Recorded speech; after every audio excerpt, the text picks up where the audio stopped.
اعوذ باللہ من الشیطان الرجیم بسم اللہ الرحمن الرحیم۔ السلام علیکم ناظرین، میں ولی موسوی پروگرام سحر و ہدایت کے ساتھ آپ کی خدمت میں حاضر ہوں۔ آج 5 رمضان المبارک ہے، 11 جون ہے اور ہفتے کا روز ہے۔ میں پروردگار کی بارگاہ میں دعا گو بھی ہوں، پر امید بھی ہوں کہ پوری دنیا میں آپ جہاں کہیں بھی ہوں گے صدقے میں محمد و آل محمد کے خیر و عافیت سے ہوں گے۔ اور ناظرین، امساک کا اور فجر کا ٹائم نوٹ کر لیجئے۔ لندن میں آج امساک ہوگی 2:14 اور فجر ہوگی 2:24، اور مینچسٹر میں امساک کا ٹائم ہے 2:07 اور فجر کا ٹائم ہے 2:26۔ امید ہے کہ آپ نے یہ دونوں جو اوقات ہیں ان کو نوٹ فرما لیا ہوگا۔ اور آج ہمارا موضوع رہے گا گفتگو کا مفاہیم القرآن، اور اس موضوع کے تحت گفتگو کرنے کے لیے جس مشہور و معروف شخصیت کو، جس علمی شخصیت کو آج ہم نے اپنے پروگرام میں مدعو کیا ہے، آپ کی شخصیت کسی تعارف کی محتاج نہیں، آپ حجت الاسلام والمسلمین علامہ سید عباس عابدی صاحب ہیں۔ قبلہ آپ کو پروگرام میں خوش آمدید کہیں گے، آپ کی خدمت میں سلام عرض کریں گے۔ جزاک اللہ۔ قبلہ، جیسے کہ ابھی ہم نے ٹاپک اناؤنس کیا ہے کہ مفاہیم القرآن، تو ہم چاہیں گے کہ گفتگو کا آغاز جو ہے وہ اس صورت سے کیا جائے کہ یہ مفاہیم سے مراد کیا ہے۔ بہت شکریہ۔ اعوذ باللہ من الشیطان الرجیم، بسم اللہ الرحمن الرحیم، وبہ نستعین وہو خیر ناصر ومعین۔ الحمد للہ رب العالمین، وصلی اللہ علی سیدنا سید الانبیاء والمرسلین، حبیب الہ العالمین ابی الزہراء محمد واہل بیتہ الطیبین الطاہرین المعصومین۔ اما بعد، قال اللہ الحکیم فی کتابہ الکریم، بسم اللہ الرحمن الرحیم، هو الذی انزل علیک الکتاب منہ آیات محکمات ہن ام الکتاب واخر متشابہات فاما الذین فی قلوبہم زیغ فیتبعون ما تشابہ منہ ابتغاء الفتنہ وابتغاء تأویلہ وما یعلم تأویلہ الا اللہ والراسخون فی العلم یقولون آمنا بہ کل من عند ربنا وما یذکر الا اولو الالباب۔ صدق اللہ العلی العظیم۔ بہت ہی عمدہ سوال ہے۔ قبل اس کے کہ آپ کے سوال کا جواب ہم دیں، ہم آپ کی خدمت میں اور ہم تمام ناظرین و ناظرات کی خدمت میں سلام محبت و عقیدت پیش کرتے ہیں، اور ایام ماہ مبارک رمضان اور اس کے لیالی کی برکتوں سے فیضیاب ہونے کی دعا کرتے ہیں کہ ہر کوئی بھرپور استفادہ کرے۔ آپ کے سوال کے جواب میں عرض یہ ہے کہ اللہ سبحانہ تعالیٰ نے جو کتاب نازل کی ہے اس مہینے میں، اس مہینے کو ربیع القرآن بھی کہا جاتا ہے، یہ موسم بہار قرآنی ہے، اور موسم بہار قرآنی میں اگر ہم قرآن پر جتنا تدبر کریں کم ہے۔ زیادہ سے زیادہ ہمیں اللہ سبحانہ تعالیٰ نے تدبر کرنے، غور کرنے، فکر کرنے اور مفاہیم قرآن سے آشنا ہونے کا حکم دیتا ہے۔ مفاہیم قرآن کیا ہے؟ مفہوم کی جمع مفاہیم ہے۔ مفہوم سے مراد جو ہماری سمجھ میں آئے، فہم سے مفہوم ہے۔ قرآن جو ہماری سمجھ میں آئے بہت ہی زیادہ انسان کی ہدایت کا سرچشمہ ہے۔ خود یہ ہدایت، وہ قرآن مجید منبع ہدایت اور سرچشمہ ہدایت ہے۔ یہاں سے ہر اس انسان کو ہدایت میسر ہے جو اس کی طرف رجوع کرتا ہے اور اس کو اپنا مرجع اور اپنا مأویٰ قرار دیتے ہوئے اس سے ہدایت کا طلبگار ہے، متلاشی ہے۔ تو یقیناً اللہ سبحانہ تعالیٰ اس کے لیے ہدایت کے سامان مہیا فرماتا ہے۔ اب جو قرآن نے مفاہیم دیے ہیں کہ جن سے ہمیں ہدایت پانی ہے، وہ اس کی 3 قسمیں ہیں۔ آیات الہیہ کی بھی 3 قسمیں ہیں جو قرآن مجید کے اندر ہیں۔ ہم اگر ان چھوٹی چھوٹی باتوں ہی کو سمجھنے لگ جائیں تو بہت بڑی بات ہے۔ ہم عربی میں ایک جملے کو جملہ ہی کہیں گے۔ کلمہ لفظ کو کہتے ہیں۔ لفظ جب کلمہ ہے، کلمے سے جملہ بنتا ہے، سینٹنس جسے انگریزی میں کہتے ہیں۔ لیکن قرآن میں جو اللہ سبحانہ و تعالیٰ کے جملات ہیں، نورانی جملات، انہیں نام دیا گیا ہے کہ یہ آیات ہیں۔ آیت کا نام دیا گیا ہے اس لیے کہ یہ ایک جملہ اللہ سبحانہ و تعالیٰ کا اس کلام پاک میں اللہ کی طرف متوجہ کرنے والی نشانی ہے، اسی لیے اس کو آیت کہا گیا۔ آیت کی جمع ہے آیات۔ تو اب اس آیت میں جو نشانی ہے خود اللہ سبحانہ وتعالیٰ کی مفہوم ہے، مفہوم بھی اس کے بہت گہرے ہیں۔ 3 اس کی قسمیں کی جا سکتی ہیں آیات الہیہ کی جو قرآن مجید میں موجود ہیں۔ 3 قسمیں، ایک آیات مقطعات، کچھ حروف ہیں جو حروف مقطعات کہلاتے ہیں، اس کا مفہوم واضح نہیں ہے کسی کے اوپر بھی آج تک، گویا اللہ سبحانہ وتعالیٰ نے ہمارے اور اپنے درمیان کچھ ایسے کوڈ ورڈز رکھے ہیں کہ جو صرف اور صرف حاملین قرآن کو پتہ ہے، راسخون فی العلم کو پتہ ہے، جو صاحبان قرآن ہیں حقیقی معنوں میں، جو وارثان قرآن ہیں، انہیں پتہ ہے، لیکن عام لوگوں کو نہیں پتہ ہے، ہم جیسے لوگوں کو نہیں پتہ ہے۔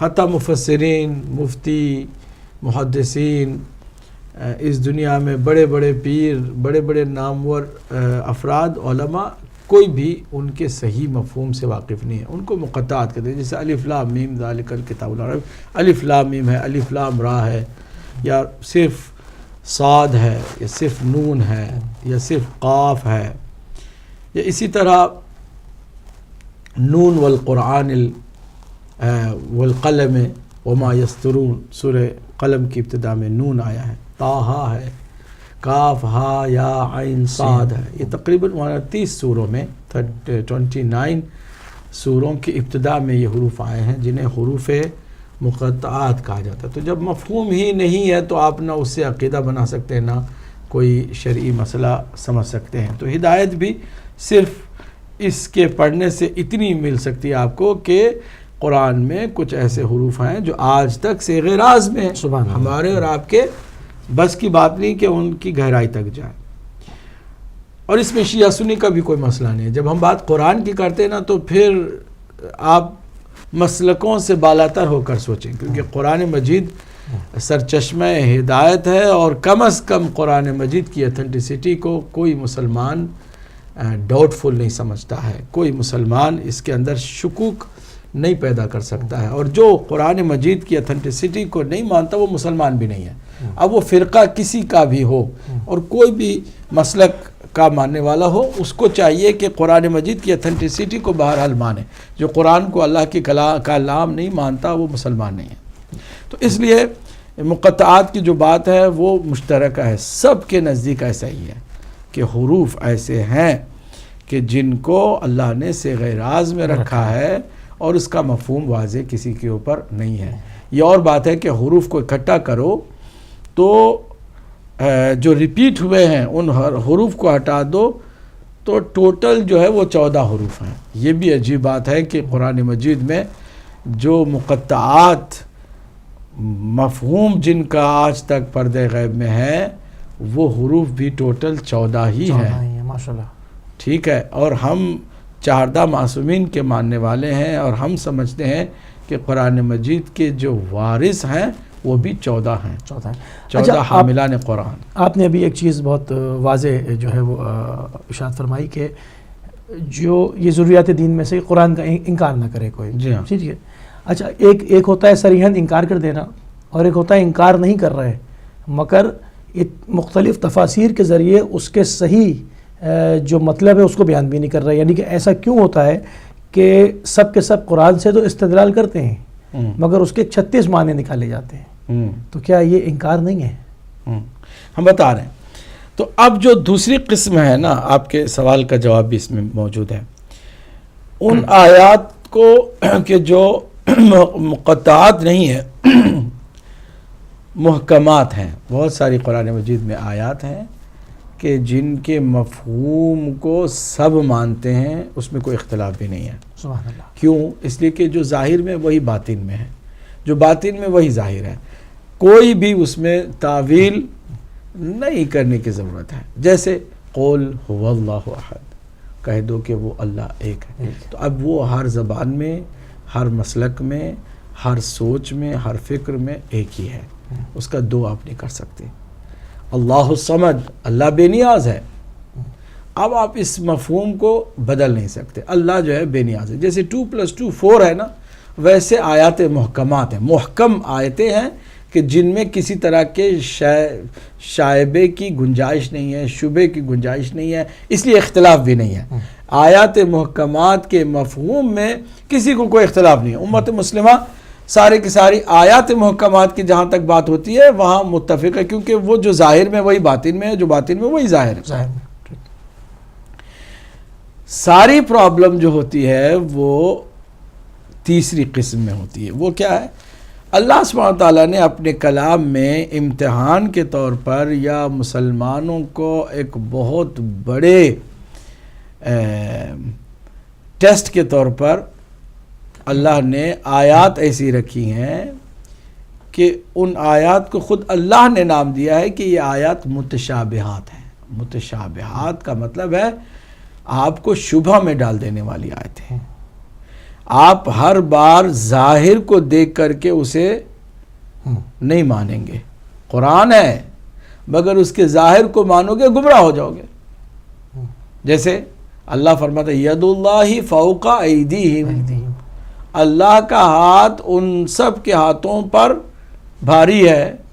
آپ نے اگر اللہ کا ہاتھ مان لیا ظاہری طور پر معاملے، تو آپ نے اللہ کو جسم و جسمانیات کے ساتھ جوڑ دیا، جبکہ توحید کی بنیادی ضرورت یہ کہ اللہ سبحانہ وتعالیٰ کو آپ جسم و جسمانیات سے بھی بالاتر اور مبرہ تسلیم کریں.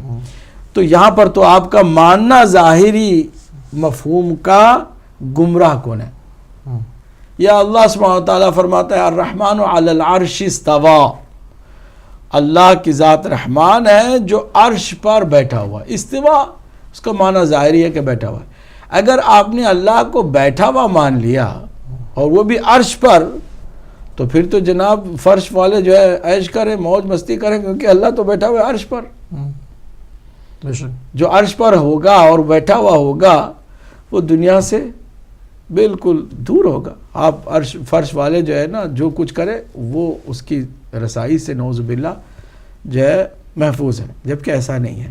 ظاہری طور پر اس کا جو مفہوم ہے اس کو آپ نہیں اٹھا سکتے اور اس سے آپ کوئی عقیدہ نہیں بنا سکتے. پرابلم یہ ہوئی ہے کہ امت مسلمہ میں، آپ کے سوال کا جواب ابھی میں دے رہا ہوں کہ کیا وجہ ہے کہ قرآن ہی کی مفہوم کی بات کرتے ہیں لیکن اختلاف ہے اور بہت زیادہ آپس میں ایک دوسرے کے متضاد عقائد بھی پائے جاتے ہیں. جواب یہ ہے کہ پرابلم امت مسلمہ کی یہ ہے کہ جن جن لوگوں نے عقیدے اپنے یا اپنے کسی شرعی مسئلے کو آیات متشابہات سے اٹھایا اور آیات متشابہات ہی سے استدلال کر کے انہوں نے ایک بات کر ڈالی کہ جو کہ ظاہر میں موجود ہے. مثلا اللہ نعوذ باللہ قیامت کے دن جو ہے وہ ظاہر ہوگا، ظاہر ہوگا جسمانی طور پر ظاہر ہوگا. کہتے ہیں ہاں جی بالکل، کیونکہ قرآن میں ہے کہ وجوہ یومئذ ناظرہ، اللہ سبحانہ وتعالیٰ کو دیکھنے والے کچھ چہرے ہوں گے جو دیکھ رہے ہوں گے. کس کو دیکھ رہے ہوں گے؟ اللہ کو. اللہ نظر آ رہا ہوگا نعوذ باللہ. تو اللہ جو ہے وہ جو دکھائی دے وہ پھر خدا تو نہیں رہا، جو ہماری نگاہوں کے دائرے میں آ جائے اور محدود ہو جائے وہ لامحدود خدا کیسے ہو گیا؟ لیکن یہ جو عقل و منطق کے خلاف بھی لوگ چلے جاتے ہیں، اس کی وجہ یہ کہ یہ آیات متشابہات میں سے ہیں. ان آیات متشابہات کو جو ظاہر میں ہے انہوں نے بھی کر لیا اور اسے عقیدہ بنا لیا کہ اللہ قیامت کے دکھائی بھی دے گا، وہ آئے گا، اس کا پاؤں ہوگا، وہ پنجڑی دکھائے گا اور نعوذ باللہ کیا کیا کرے گا، یہاں تک کہ سیدھے انہوں نے اللہ کے ایک پاؤں کو جہنم تک بھی پہنچا دیا کہ جہنم کا پیٹ نہیں بھر رہا ہے اور جہنم آواز دے رہی ہے کیا؟ حل من مزید، اور مجھے چاہیے اور چاہیے، ابھی میرا پیٹ نہیں بھرا. تو اللہ سبحانہ وتعالیٰ نعوذ باللہ خاکم بدہن کہتے ہیں نقل کفر نباشت، اللہ اٹھا کے اپنے پیر کو رکھے گا تو آگ ٹھنڈی ہو جائے، کہے گا اب ہمارا پیٹ بھر گیا.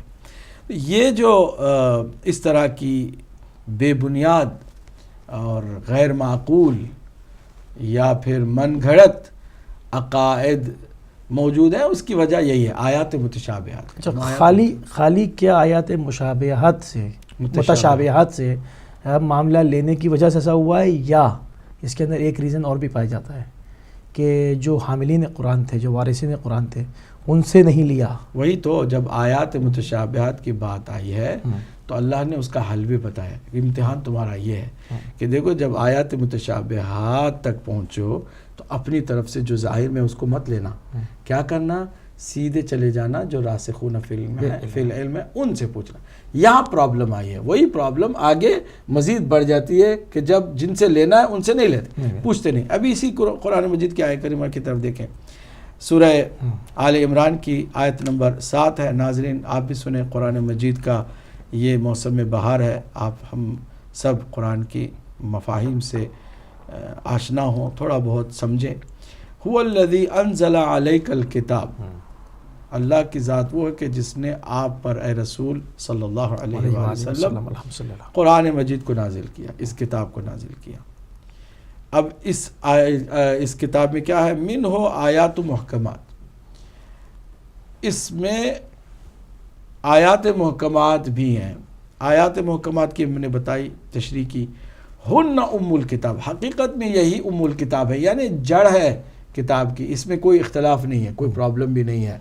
اگر توحید کے معاملے میں سارے مسلمان اللہ کو ایک مانتے ہیں تو اس کی وجہ یہ کہ قل هو اللہ احد آیات محکمات میں سے ہے، بس وہ اللہ الصمد، لم یلد ولم یولد، نہ اس نے کسی کو جنا ہے نہ وہ اس کو کسی نے جنا ہے۔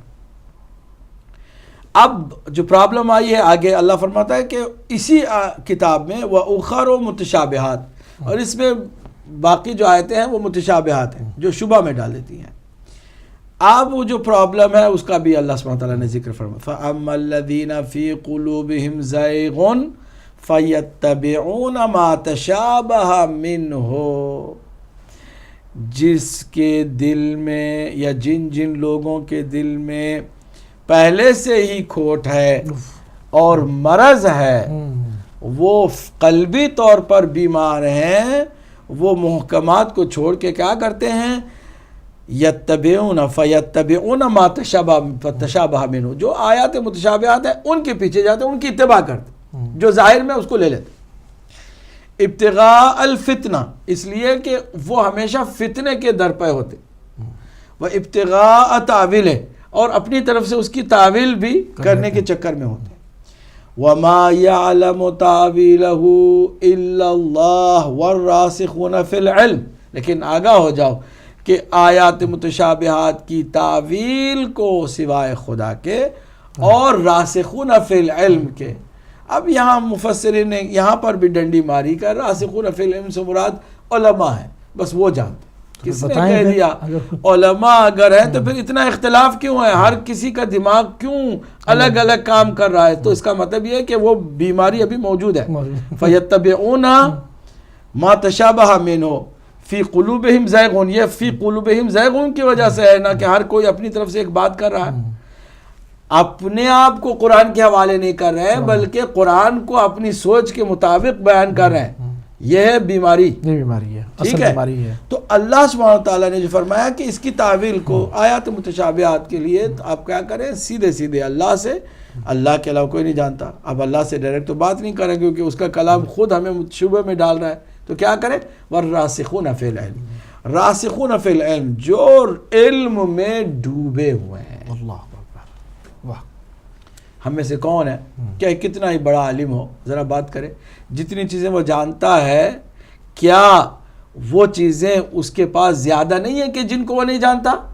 کیا ہمارا جہل ہمارے علم سے زیادہ نہیں ہے؟ تو ہماری مجہولات معلومات سے زیادہ ہوں تو ہمیں جاہل کہنا چاہیے یا عالم کہنا چاہیے؟ آپ اگر زیادہ تر کسی کام کو انجام دیتے ہیں اس کی طرف نسبت دینے چاہیے، یا آپ کبھی کبھی کرتے ہیں تو آپ اس کی طرف نسبت دیں گے؟ مثلا میں کبھی کبھی ڈرائیو کرتا ہوں لیکن میرا پیشہ ڈرائیونگ نہیں ہے، مجھے کہے کون ہے، عابدی صاحب ڈرائیور، عابدی صاحب تشریف لائے، آپ کہیں گے تو یہ کوئی میری تعریف آپ کر رہے ہیں یا میری توہین کر رہے ہیں؟ کیونکہ ڈرائیونگ میری اصل جو ہے جاب نہیں ہے، میں کچھ اور کرتا ہوں، ڈرائیونگ ساتھ ساتھ وہ بھی ہوتی ہے۔ میں چند چیزوں کو جانتا ہوں، بہت ساری چیزوں کو نہیں جانتا، تو مجھے نسبت کس کی طرف ہونی چاہیے، جاہل کی طرف یا علم کی طرف؟ ہم سب جاہل ہیں، کیونکہ جتنا جانتے ہیں وہ کم ہے، اور جتنا نہیں جانتے ہیں وہ زیادہ ہے. تو مجہولات میری زیادہ ہیں تو میں جاہل ہوں نہ کہ عالم ہوں. تو والراسخون فی العلم سے مراد ہر وہ آدمی نہیں ہے کہ جس نے چند کتابیں پڑھ لی ہیں, چند حدیثیں جان لی ہیں. چند حدیثیں جان لی ہیں, فلکیات کے بارے میں پوچھو کچھ بھی نہیں معلوم. مجھے اگر کوئی پوچھے کوئی کہ کینسر کا علاج کیا ہے, مجھے کچھ بھی نہیں معلوم. بتاؤ کہ کتنی بدن کے اندر کتنی رگیں ہوتی ہیں, ہمیں کیا خبر. کس رگ کا کیا کام ہے, ہمیں کیا خبر. کون سی رگ انسان کے دماغ سے دل تک متصل کرتی ہے اور دماغ اور دل سے اس کے رابطے کو برقرار کرتی ہے, کس کو پتا.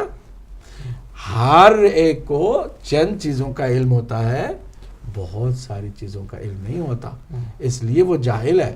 جتنے ہیں سارے جاہل ہیں. والراسخون فی العلم کون ہے؟ صرف وہ ہستیاں ہیں کہ جو علم میں ڈوبے ہوئے ہیں. جہل نام کی چیز ان کی زندگی میں سب پتہ ہے ان کو. وہ سیکھنے کے لیے آئے نہیں, سکھانے کے لیے آئے. وہ اس دنیا میں بھیجے ہی گئے ہیں سکھانے کے لیے, سیکھنے کے لیے نہیں. چنانچہ امام جعفر صادق علیہ السلام کی خدمت میں ایک غیر مسلم نے تعجب سے سوال رکھا کہ ابن رسول اللہ ہم سب ہر طرح کا سوال کرتے آپ جواب دیتے اور تشفی بخش جواب دیتے, وہ پک کر گیا. آپ کا کسی لحاظ سے کسی مسئلے میں بھی ابہام نہیں ہے, آپ بھرپور جواب دیتے ہیں. ہم سب تو آپ سے سیکھتے ہیں. آپ نے کس سے سیکھا؟ آپ کا استاد کون ہے؟ آپ کو کس نے پڑھایا؟ کہاں سے آپ نے ہر بات کا جواب حاصل کر لیا؟ ہمیں بتاتے ہیں. تو آپ نے مسکرایا, کہا کہ ہم آپ لوگوں کے جیسے سیکھنے کے لیے نہیں آئے. نحنو خزنۃ علم اللہ, ہم اللہ کے علم کے خزانہ دار ہیں. وعیبۃ وحی اللہ, اللہ کے وحی سے ذریعے سے نبی مکرم صلی اللہ علیہ وآلہ وسلم کو جتنا اللہ نے علم دیا اس کے ہم ہی تو وارث ہیں. ہم نے براہ راست اپنے آقا اپنے نبی سے علم ودیعت کے طور پر, میراث کے طور پر رکھا ہے, لہٰذا ہمیں کسی اور سے سیکھنے کی ضرورت نہیں پڑے. ہم سے جو سیکھے گا وہ علم پائے گا. ہم علم تقسیم کرنے کے لیے آئے. ان کو کہتے ہیں والراسخون فی العلم. سبحان اللہ سبحان اللہ قبلہ, ماشاءاللہ. والراسخون فی العلم, اللہ فرماتا ہے آگے کہ یہی والراسخون فی العلم ہے کہ جو کہتے ہیں کیا, یقولون آمنا بہ کل من عند ربنا, جو کچھ اللہ کی جانب سے نازل ہوا ہم اس پر بھرپور ایمان رکھتے ہیں. وما یذکر الا اولو الالباب, اور ان باتوں کو بھی وہی سمجھ سکتا ہے کہ جو صاحب خرد ہو, صاحب ہوش و حواس ہو. تو اب ہمارے لیے مفاہیم قرآن کے موضوع میں ایک چیز واضح ہو گئی. ناظرین ناظرات, آپ چاہے کسی بھی مسلک سے متعلق ہوں, ہمیں کوئی اس سے سروکار نہیں ہے, لیکن آج ایک بات آپ سمجھیں, قرآن مجید کے معارف اور مفاہیم سے آشنائی کے لیے آپ کو متشابہات کی تعویلات سمجھنے کے لیے راسخون فی العلم تک جانا ہوگا. راسخون فی العلم للو پنجو کوئی نہیں ہے, اور ہم میں سے کوئی نہیں ہے, نہ صحابہ میں سے کوئی ہے, نہ تابعین میں سے کوئی ہے, نہ تبع تابعین میں سے ہے, کیونکہ ان سب کو اتنا سا تھوڑا سا علم تھا, مکمل علم نہیں تھا.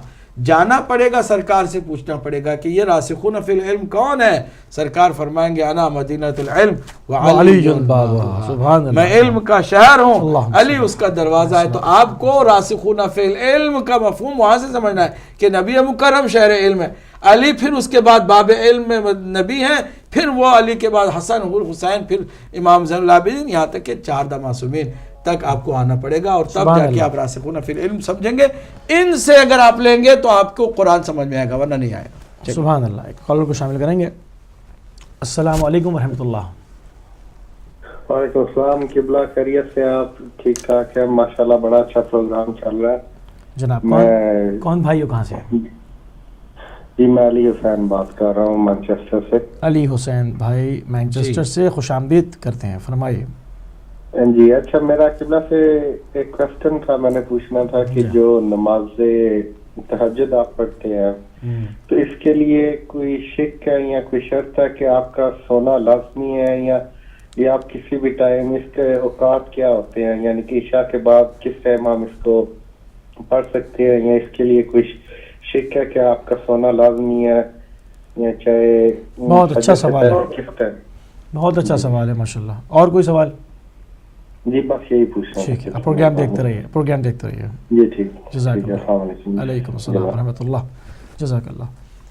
جی، تو الراسخون فی العلم وہی ہستیاں ہیں کہ جو علم میں ڈوبی ہوئی ہیں، ان سے ہی سب کچھ ہے. 4 اہل سنت کے امام ہیں، فقی امام، چاروں کے چاروں بالواسطہ یا بلا واسطہ ان راسخون فی العلم میں جو عظیم شخصیت امام جعفر صادق سلام اللہ امام محمد باقر علیہ السلام کی ہے، ان کی یہ شاگردی میں رہے.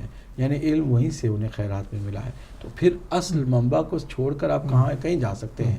کہیں نہیں جا سکتے ہیں. حتیٰ حضرت عمر کے لیے اتنے فضائل بیان کیے جاتے ہیں اور بعد میں نہ جانے کیا کیا چیزیں بتائی جاتی ہیں، یہاں تک کہ نعوذ باللہ من ذالک کہ اگر میرے بعد کوئی نبی ہوتا تو عمر ہوتے. حضرت رسالت مآب کی طرف نسبت دی جاتی ہے اس من گھڑت اور جھوٹی حدیث کو. تو حضرت عمر بھی کیا کہتے ہیں وہ ذرا دیکھیں، لولا علی اللہ ہلاک عمر، اگر علی نہ ہوتے تو عمر ہلاک ہو جاتا. جب حضرت عمر کو بھی علی کے بغیر کوئی چارہ نہیں ہے، کچھ سمجھ میں نہیں آ رہا، تو ہم کیا ہیں؟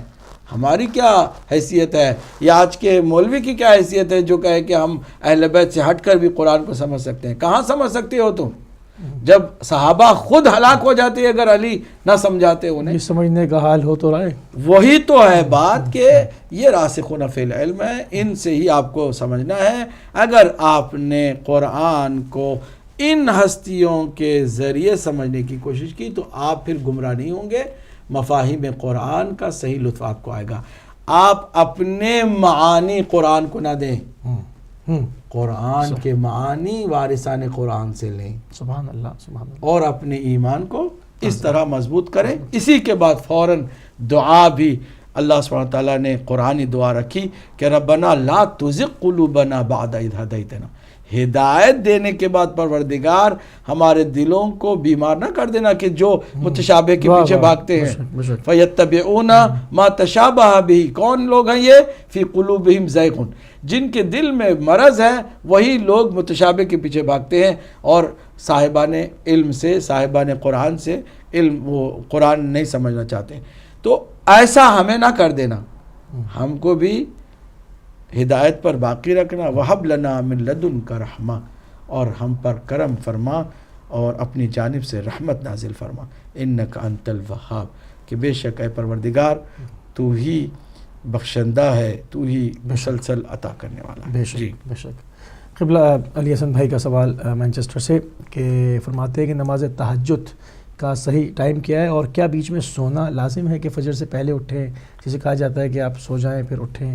اب یہاں پر تو اتنا ٹائم بھی نہیں ہوتا، تو یہ اس کا کیا؟ دیکھیے سونا اس کا کوئی لازم و ملزوم جز نہیں ہے کہ آپ کو سونا ضروری ہے. کوئی سونے کی ضرورت نہیں ہے. رات بھر آپ جا کر کے عبادت گزاریں، تہجد کی نماز پڑھیں، کوئی حرج نہیں ہے. درمیان میں اگر آپ خستہ ہو گئے ہیں، تھک گئے ہیں، تھوڑا بہت سو بھی جاتے ہیں تو بھی اچھی بات ہے، لیکن کوئی ضروری نہیں ہے. نماز شب کے لیے سونا ضروری نہیں ہے. جی ٹھیک ہے، کالر کو شامل کریں گے. السلام علیکم ورحمۃ اللہ. جی بہن. جی بہن فرمائیے. جی مجھے یہ سوال پوچھنا تھا کہ میرا جو ہے چھوٹا بیٹا ہے وہ ابھی سال کا بھی نہیں ہوا، دودھ پیتا ہے اور کھانا پینا تو زیادہ ضرور نہیں کھاتا، صرف دودھ پر ہی ہے. تو میں روزہ رکھ سکتی ہوں اس میں کہ نہیں؟ میں چاہ رہی ہوں کہ میں روزہ رکھوں، تو اس میں مجھے آپ کی ٹھیک ہے، ٹھیک ہے، سمجھ گئے. اسلامی ٹھیک ہے بہن، سمجھ گیا. ٹھیک ہے، دیکھتے رہیے پروگرام. جزاک اللہ. جی قبلہ. تو نماز تہجد کا تعلق جو ہے وہ سونے سے نہیں ہے.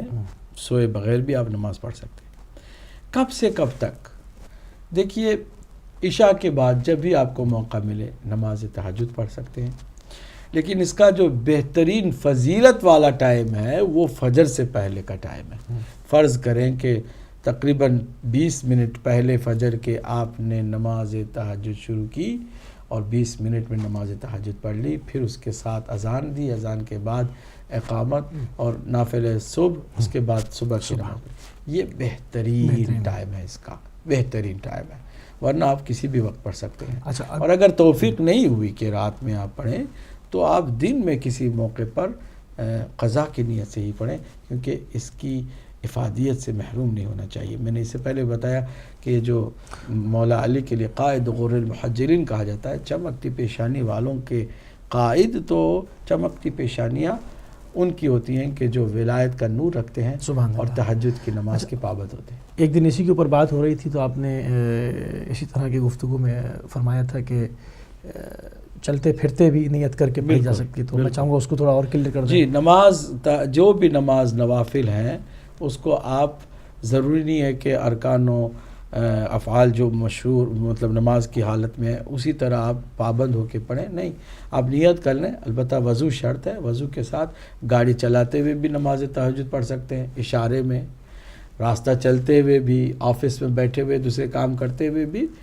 آپ اس کی جو افادیت ہے اس سے محروم بھی نہ ہو اور یہ جو سہولت ہے اس سے بھی فائدہ اٹھا لیں. جی ٹھیک ہے. بہن نے سوال کیا کہ بیٹا بھی سال کا نہیں ہے اور ظاہری بات ہے وہ کھاتا پیتا نہیں ہے, تو اور روزہ رکھنا چاہ رہی ہیں, کیا کریں گی؟ جی ہاں, اگر بچہ 2 سال تک دودھ ماں کا پی رہا ہے اور ماں دودھ پلا رہی ہے جیسا کہ اب انہوں نے بتایا, تو دودھ پلانے کی وجہ سے روزہ رکھنا مضر ہو کہ دودھ میں کمی آ جائے گی, تو بہتر ہے کہ روزے نہ رکھیں. اللہ نے اس کی آپ کو چھوٹ دی ہے.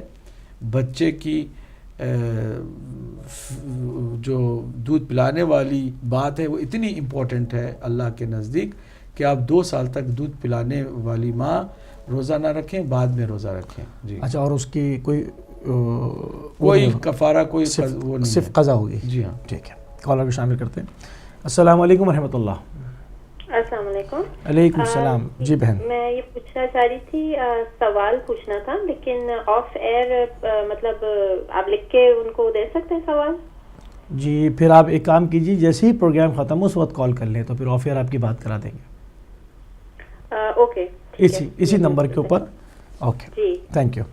تو کتنی دیر میں ہوگا؟ 2 بجے پروگرام ختم ہوگا میری بہن, آپ دیکھتی رہیں شو, جیسے ہی ختم ہوتا ہے فوراً فون کر لیں آپ. 2 بجے, ٹھیک ہے, چلیں ٹھیک ہے, شکریہ. جزاک اللہ. خدا حافظ. جی, تو روزے کو جو اللہ کی ایک بہت بڑی عبادت ہے اس کو تک بچے کی دودھ پلانے کی اہمیت کی وجہ سے آپ روزہ چھوڑ سکتی ہیں. یعنی مائیں جو دودھ پلانے والی ہیں, یہیں سے پتہ چلتا ہے کہ کتنا اہم ہے دودھ پلانا بچوں کو. آج کل کی مائیں نہیں پلاتی ہیں. جی, السلام علیکم ورحمۃ اللہ. السلام علیکم. وعلیکم السلام. کون صاحب کہاں سے؟ آپ کی آواز بالکل نہیں آئی, دوبارہ فرمائیے. آپ کی آواز بالکل نہیں آئی, دوبارہ فرمائیے. جی آپ دوبارہ شامل ہو سکتے ہیں, کوئی لانگ ڈسٹینس کال ہے اس میں پرابلم آ رہی ہے. اچھا قبلہ, جہاں پر بہت ساری مائیں جو ہیں صرف اس وجہ سے دودھ نہیں پلاتی کہ فگر جو ہے وہ خراب ہو جائے گا ہمارا, بوڑھے ہو جائیں گے, چہرے میں جلسیاں پیدا ہو جائیں گی, اور پھر یہ کہ کیوں اتنی ساری زحمت کرنے, باہر ریڈی میڈ جو دودھ ملتا ہے اسی سے کام چلاتے ہیں. یہ اپنے اوپر بھی ظلم کر رہے ہیں اور اس بچے پر بھی ظلم کر رہے ہیں. اگر ماں ہو تو چاہیے اسے کہ وہ دودھ پلا سکتی ہے تو ضرور پلائے. جی, السلام علیکم ورحمۃ اللہ. وعلیکم السلام. کیا حال ہے سر؟ الحمدللہ. کون صاحب کہاں سے میرے بھائی؟ جی رمضان صدیقی بات کر رہا ہوں, سعودی عرب سے. رمضان نے قبلہ صاحب نے فرمایا ہے کہ نماز نوافل نماز شب گاڑی میں یا آفس میں پڑھ سکتے ہیں, جی قبلہ کا کھلنا ضروری ہے یا ایسی ہو سکتی ہے؟ بہت اچھا سوال ہے صدیقی صاحب, بہت اچھا سوال, ماشاءاللہ. دیکھتے رہیے شو, جواب دیتے انشاءاللہ. اوکے, شکریہ. بہت شکریہ. جی ایک اور کالر کو شامل کریں گے. السلام علیکم ورحمۃ اللہ. السلام علیکم ورحمۃ اللہ. جی کون بھائیو کہاں سے؟ جی پاس بات کر رہا ہوں ٹربی سے. میرے مولانا سے 2 کویسچن پوچھنے تھے پلیز. جی بسم اللہ. ایک تو مجھے پوچھنا تھا تہجد کا طریقہ کیا ہے, اور ہم اتنا مجھے پتا ہے 11 رکعت ہوتی ہیں, جی تو کتنی پڑھنی ضروری ہے, کتنی بندہ پڑھ سکتا ہے اور اس کا کیا طریقہ ہے.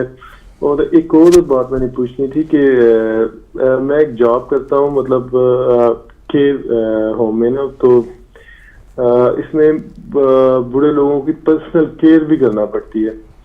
تو ہم نے گلوز وغیرہ پہنے ہوتے ہیں، تو کیا اس حالت میں میں عقیق کی انگوٹھی پہن سکتا ہوں؟ ٹھیک ہے، میں فون بند کر کے مولانا صاحب کا آنسر دیکھتا ہوں. جی ٹھیک ہے، جزاک اللہ. سلسلے وار سوالات کو لے کے چلتے ہیں. سب سے پہلے جو ہمارے رمضان صدیقی بھائی نے سعودی عربیہ سے کال کی ہے اور انہوں نے پوچھا ہے کہ جو ہم اشارے میں جیسے ابھی آپ نے فرمایا کہ نماز پڑھ سکتے ہیں، تو کیا قبلے کی سمت کے تعین کا کیا ہوگا؟ جی، قرآن مجید میں آیہ کریمہ ہے اینما تولوا ثم وجہ اللہ، تم جس طرف بھی رخ کرو اللہ کو فیس کر رہے ہو، اللہ کے چہرے کو فیس کر رہے ہو. مطلب یہ کہ اگر مستحب نمازیں ہیں تو اس میں قبلہ رخ ہونا ضروری نہیں ہے. ہر جانب اللہ کی طرف سے اللہ کی عبادت کرتے ہوئے آپ اللہ کو فیس کر رہے ہیں، گھبرانے کی کوئی بات نہیں. یعنی صرف اگر آپ گاڑی میں نہیں بھی ہیں، دیکھیے صرف واجب نمازوں میں شرط ہے قبلہ رخ ہونا، باقی مستحب نمازوں میں قبلہ رخ ہونا ضروری نہیں ہے اس آیہ کریمہ کی روشنی میں. اچھا، اب اس میں ایک تھوڑا سا اور سوال کرنا چاہتا ہوں. ایک تو وہ کنڈیشن ہے کہ آپ راستہ چل رہے ہیں یا گاڑی میں سفر کر رہے ہیں، تو وہ گاڑی مختلف ڈائریکشن میں گھوم رہی ہے، سمجھ میں آتی ہے. اگر کہیں پر انسان بیٹھا ہوا ہے، وہ چاہتا ہے کہ میں یہاں بیٹھے بیٹھے اشارتاً پڑھ لوں، قضا یہ بھی پڑھ لوں، اور اس کو اس کو قبلے کا معلوم بھی نہیں ہے، تو کسی بھی سمت میں بالکل پڑھ سکتے، کوئی حرج نہیں. ٹھیک ہے.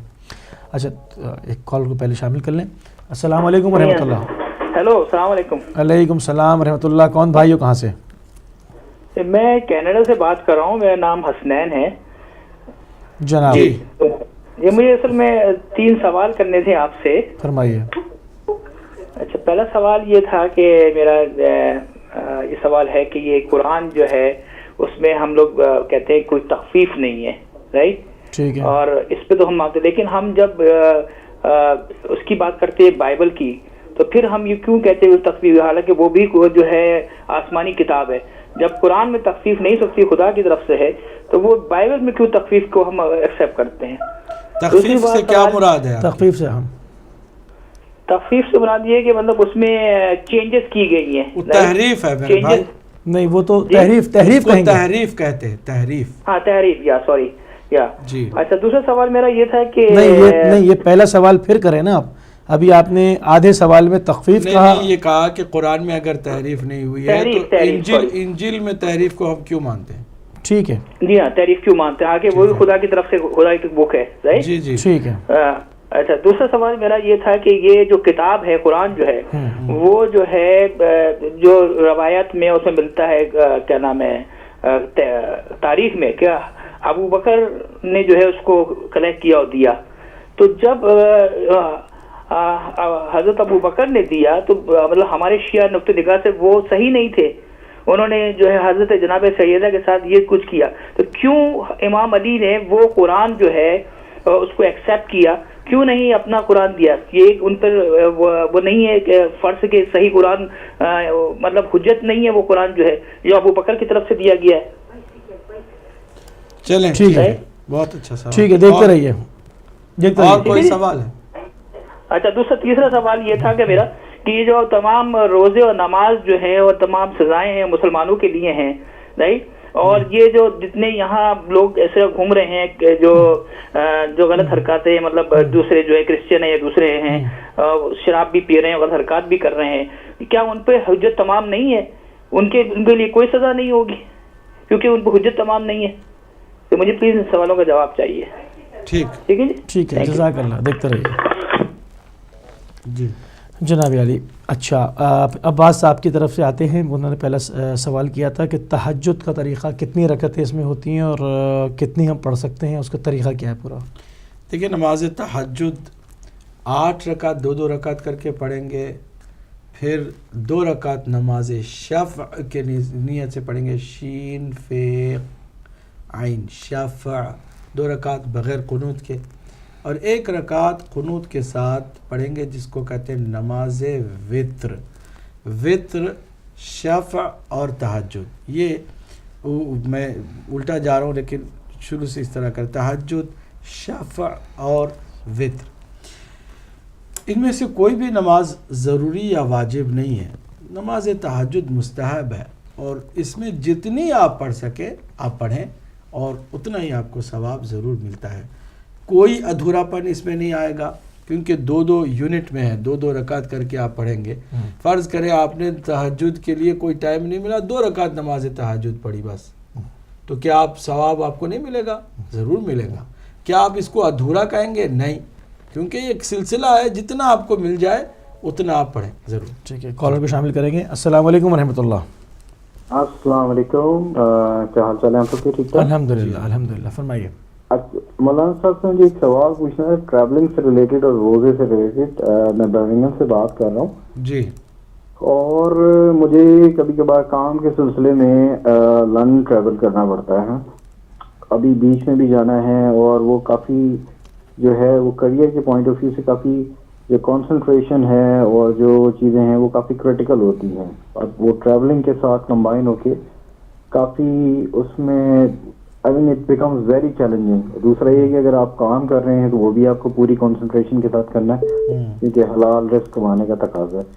تو اس کے بارے میں کیا چیز ہے کہ جب آپ ٹریول کر رہے ہیں, لندن زیادہ دور بھی نہیں ہے, تو میں تھوڑا کنفیوز ہوں کہ کیا آپ کو کیا روزہ آپ قصر کر سکتے ہیں, بعد میں اس کا بعد میں روزہ رکھ لیں, کیا اس کے متعلق کیا مسائل ہیں؟ پلیز ذرا ہائی لائٹ کر دیں. Thank you very much. Thank you very much. اچھا, ابھی ہم سوال مزید نہیں لیں گے, کچھ دیر تک کچھ کالز آ رہے ہیں تو لے لیں. ٹھیک ہے. قبلہ, یہ پہلا سوال تو تہجد والا تو ہو گیا. پھر وہ کہتے ہیں کہ پرسنل کیئر میں وہ کام کرتے ہیں, گلفز پہنتے ہیں, مگر عقیق کی انگوٹھی کے ساتھ استعمال کر سکتے ہیں؟ کوئی حرج نہیں ہے, کوئی حرج عقیق کے انگوٹھی پہننے میں کوئی حرج نہیں ہے, چاہے وہ کہیں بھی کام کریں اور ہاتھوں سے چاہے کوئی بھی کام کریں. اگر گلوز پہن کے کر رہے ہیں تو کوئی حرج بھی نہیں. ویسے بھی کھلے ہاتھوں میں بھی اگر آپ نے انگوٹھی پہن رکھی اور ایلڈرز کو اٹھایا بٹھایا, پھر اس کے بعد ہاتھ آپ نے دھو لیے, انگوٹھی اس کے ساتھ دھل جائے گی, کوئی حرج اس میں نہیں. ٹھیک. اچھا, بھائی ہمارے کینیڈا سے شامل ہوئے تھے, انہوں نے سوالات کیے تھے. پہلا سوال انہوں نے کہا کہ قرآن میں جو ہے وہ ہم کوئی تحریف نہیں مانتے, ٹھیک ہے, مگر انجیل میں, انجیل مقدس جو کہ پروردگار کی طرف سے ہی آئی ہوئی کتاب تھی, اس کو بائبل بھی کہتے ہیں, تو اس میں ہم تحریف کے قائل کیوں ہیں؟ جی بہت عمدہ ہے, لیکن کال لے لیں تو پھر انشاءاللہ. السلام علیکم ورحمۃ اللہ. السلام علیکم ورحمۃ اللہ. وعلیکم السلام مولانا, میں سے گیرباز گلاسگو سے بول رہا ہوں, اور انکل کو بھی سلام ہو. وعلیکم السلام. آج مولانا میں آپ سے ایک چھوٹا سا سوال کرنا چاہتا ہوں. جی جی. آج میں یہ سوال کرنا چاہتا ہوں کہ ہمارے لیے 5 نمازیں فرض ہیں, لیکن رسول پاک کے پاس ایک اور نماز تھی, نماز تہجد. تو پھر یہ جو نماز آتی ہے, نماز تراویح جو کہلاتے ہیں, یہ پھر کس طرح پڑھی جاتی ہے, اور ہم اس کو نماز کہلا سکتے ہیں؟ کیونکہ ہمارے, اور اس کو کیوں کہتے ہیں نماز, کیونکہ ہمارے لیے تو بس 5 ہی فرض ہیں, رسول پاک کے لیے ایک اور فرض تھی. تو یہ میرا سوال ہے آپ سے. Thank you. بہت شکریہ. جی قبلہ, تحریف والا معاملہ. قرآن مجید میں تحریف نہیں ہے, اس لیے کہ قرآن ایک زندہ اور ویلڈ کمپرہنسو مکمل ضابط حیات ہے, اور نبی مکرم جو قیامت تک کے لیے کائنات میں آخری نبی کے طور پر ہیں. قرآن مجید بھی اس کی گواہ ہے, انا نحن نزلنا الذکر و انا لہ لحافظون. ہم نے قرآن کو نازل کیا اور ہم ہی اس کی حفاظت کرنے والے ہیں, یعنی ہر طرح کی تحریف سے ہم اس کی حفاظت کرنے والے ہیں. یہی وجہ ہے کہ مسلمانوں میں 73 فرقے ہو گئے, ہر بات میں ہیرا پھیری ہوئی, مگر قرآن اپنی جگہ پہ ایک ہے. کسی بھی مسلک کے مسجد میں چلے جاؤ, کسی بھی مذہب کے مسلمانوں کے اندر کتاب خانے میں چلے جاؤ, جو قرآن ملے گا وہ ایک ملے گا. تو موجودہ اس قرآن کی آیت کی عملی دلیل یہی ہے کہ ذرا برابر کوئی تبدیلی نہ آئی, نہ آنے دی گئی, نہ آ سکتی ہے. اسے تحریف سے بچا ہوا کلام کہتے ہیں. جہاں تک بائبل اور انجیل کی ہے یا دیگر کتابوں کی ہے, ہم نہیں کہہ رہے, وہ خود کہہ رہے ہیں کہ یہ تحریف ہو چکی ہے. یہ جو بائبل ہے اس وقت مارکیٹ میں, ان کے چرچوں میں, خود وہ لکھتے ہیں کہ یہ اللہ کا ڈائریکٹ کلام نہیں ہے, اس میں کہتے ہیں اولڈ ٹیسٹامنٹ الگ ہے, نیو ٹیسٹامنٹ الگ ہے, انہوں نے چینجز لائے ہیں, وہ خود مانتے ہیں, ہم نہیں کہہ رہے. اگر وہ بھی اتھینٹک رہتا, اس کے اندر بھی چینجز نہ آئے جاتے تو ہم بھی مانتے, کوئی مسئلہ ہی نہیں ہے. خود جب وہ جو بائبل کے مقدس ہونے کو مان کے چل رہے ہیں, وہ خود کہہ رہے ہیں کہ اس میں تحریف ہوئی ہے, تو ہم اس میں کیا کر سکتے ہیں. انہی کا دوسرا سوال کہ قرآن کریم کو کہتے ہیں کہ جناب ابوبکر نے تدوین کیا, مولا علی علیہ الصلوۃ والسلام کے پاس پورے نسخے موجود تھے, تو انہوں نے کیوں پیش نہ کیا؟ دیکھیے بات ان کی جو ہے نا کسی غلط فہمی کی وجہ سے ہے. کوئی نہیں کہتا کہ حضرت ابوبکر نے قرآن کو جمع کیا. یہ تو بعض لوگ کہتے ہیں حضرت عثمان کے زمانے میں قرآن جمع ہوا, جبکہ یہ بھی ہم نہیں مانتے. قرآن اللہ کے نبی کے زمانے ہی میں مکمل بین دفتین جمع ہو چکا تھا. بسم اللہ سے لے کے والناس تک اس کی ترتیب, اس کے جمع کرنا اور اس کی ایک کتاب کی شکل دینا رسول اکرم کے زمانے میں ہو چکا تھا کام. تبھی تو فرمانا میں تمہارے درمیان دو چیزیں چھوڑ کے جا رہا ہوں, ایک اللہ کی کتاب ہے, سبحان دوسرے اللہ, میرے اہل بیت ہے. ورنہ یہ بات ہی نہ ہوتی. پھر اگر کتاب جمع ہی نہ ہوئی ہے, خالی کاغذوں میں یا چمڑوں پر یا پتوں پر وہ آیتیں لکھی ہوئی ہیں, ابھی کسی نے اس کو جمع نہیں کیا ہے, تو پھر وہ کتاب تو نہیں ہوئی نا, کہ کہہ رہے ہیں میں کتاب تمہارے درمیان چھوڑ کے جا رہا ہوں. یا حضرت عمر کہتے ہیں حسبنا کتاب اللہ, ہمارے لیے کتاب خدا کافی ہے. جب وہ کتاب ہی ابھی نہیں بنی ہے تو آپ کیسے کہہ سکتے ہیں کہ یہ کافی ہے؟ تو اس کا مطلب کیا ہے کہ حضرت عمر کو بھی معلوم تھا, صحابہ کو بھی معلوم تھا کہ جس کتاب کی بات اللہ کے نبی کر رہے ہیں وہ مکمل خود آپ نے جمع کیا ہے. اور مزیدار بات یہ ہے کہ آپ کھولیں پہلا سورہ کیا ہے, سورۃ الفاتحہ. فاتحہ کسے کہتے ہیں؟ اوپننگ بک کو, کتاب کے پہلے. فتح کا مطلب ہے کھولنے کو, تو جہاں سے اناگریٹ ہو رہی ہے, آپ کی افتتاح ہو رہی ہے. اگر ابتدا معین ہے تو کیا انتہا معین نہیں تھی؟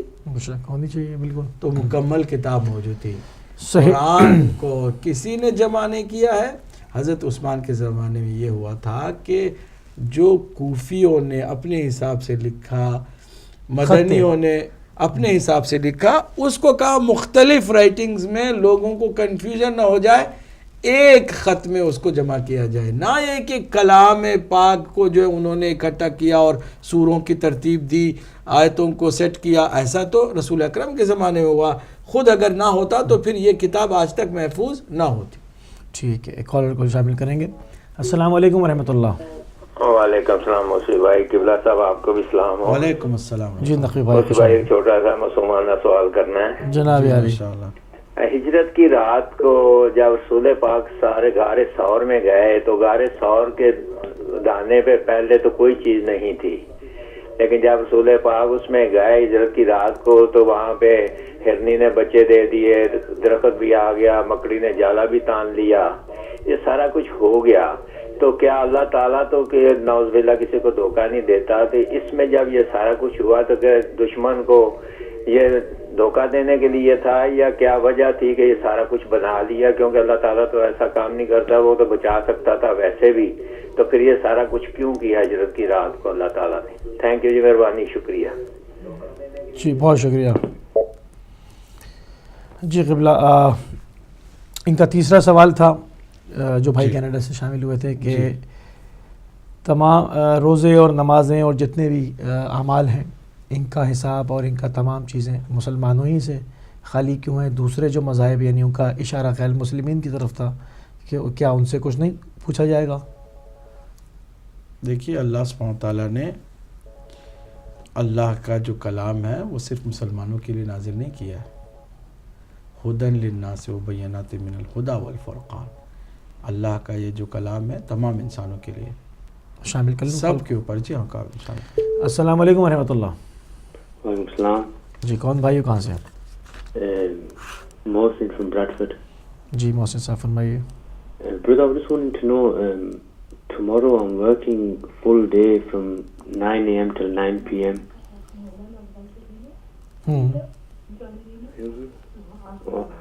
I just need to ask Maulana Sahib a question about it.